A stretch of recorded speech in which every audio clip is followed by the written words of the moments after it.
Akan membacakan lebih dahulu, nanti bisa dilanjutkan dengan tanya jawab jika diperlukan ya. DPP PKB menyampaikan duka mendalam atas terbunuhnya pemimpin tertinggi Iran Ali Khamenei dalam serangan militer di Teheran. Berdasarkan berbagai laporan internasional, serangan ini tentu dilakukan oleh rezim Zionis Israel dengan dukungan Amerika Serikat. Peristiwa ini bukan hanya tragedi bagi Iran, tetapi juga pukulan yang sangat serius bagi hukum internasional dan juga tatanan global yang selama ini dijunjung bersama, termasuk oleh Indonesia.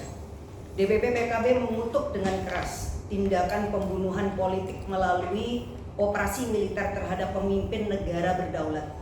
Serangan yang dilakukan oleh Israel dan Amerika Serikat ini tidak dapat dibenarkan dalam hukum internasional manapun dan tidak dapat diterima dalam norma kemanusiaan dan berpotensi menciptakan preseden berbahaya bagi stabilitas dunia, termasuk juga kawasan Asia dan tentu juga Indonesia. Jika praktek semacam ini dibiarkan, maka dunia sedang bergerak menuju sistem internasional yang diatur oleh kekuatan militer, bukan oleh kekuatan hukum. Hari ini Iran menjadi target, besok negara manapun dapat mengalami hal yang sama. Ketika pembunuhan terhadap pemimpin negara dianggap sah, dianggap normal, maka tidak ada lagi jaminan keamanan bagi bangsa manapun. DPP PKB menilai bahwa ketiadaan sanksi secara tegas terhadap berbagai pelanggaran kemanusiaan sebelumnya, khususnya terhadap Israel dalam tragedi kemanusiaan di Palestina, genosida di Palestina, telah membuka ruang keberanian baru bagi eskalasi kekerasan. Ketika standar ganda dipelihara, agresi akan terus berulang.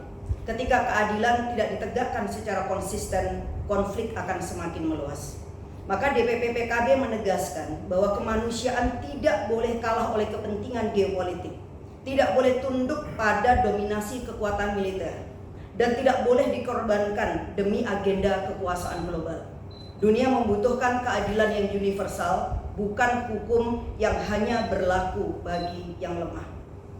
DPP PKB menyerukan kepada Perserikatan Bangsa-Bangsa dan komunitas internasional untuk pertama, melakukan penyelidikan independen dan transparan atas serangan terhadap Iran oleh Israel dan Amerika Serikat. Dua, menjatuhkan sanksi tegas terhadap setiap pelanggaran hukum internasional tanpa standar ganda, termasuk kepada rezim Zionis Israel dan pihak yang mendukungnya, dalam hal ini adalah Amerika Serikat. Tiga, mendorong deeskalasi konflik dan membuka jalur diplomasi.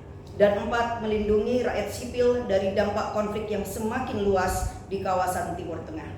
Ketidakadilan global hari ini adalah ancaman bagi perdamaian dunia hari esok. Jika dunia terus diam, maka yang akan tumbuh bukan stabilitas, bukan rasa aman, tetapi spiral konflik tanpa akhir. Kami menyampaikan juga solidaritas kepada sahabat-sahabat, kepada rakyat Iran, kepada saudara-saudara kita yang ada di sana. Semoga mereka diberikan kekuatan dan ketabahan, dan semoga juga dunia internasional memiliki keberanian moral untuk menegakkan keadilan dan perdamaian sejati. Dan sesungguhnya sikap ini selaras dengan tujuan kita bernegara dan berbangsa, khususnya dalam pembukaan Undang-Undang Dasar 1945, di mana tidak dibenarkan setiap tindakan agresi dan juga berbagai bentuk imperialisme yang lain yang nyata-nyata bertentangan dengan hukum internasional. Terima kasih. Jakarta, 1 Maret 2026, DPP PKB atas nama Departemen Luar Negeri dan Kerjasama Internasional, Lulu Nur Hamidah sebagai Ketua, didampingi Najmi Mumtazah Rabbani dan juga Saudara Rizal Ilham Pratama sebagai Wakil Ketua Harian DPP PKB. Terima kasih. Wassalamualaikum warahmatullahi wabarakatuh. Waalaikumsalam.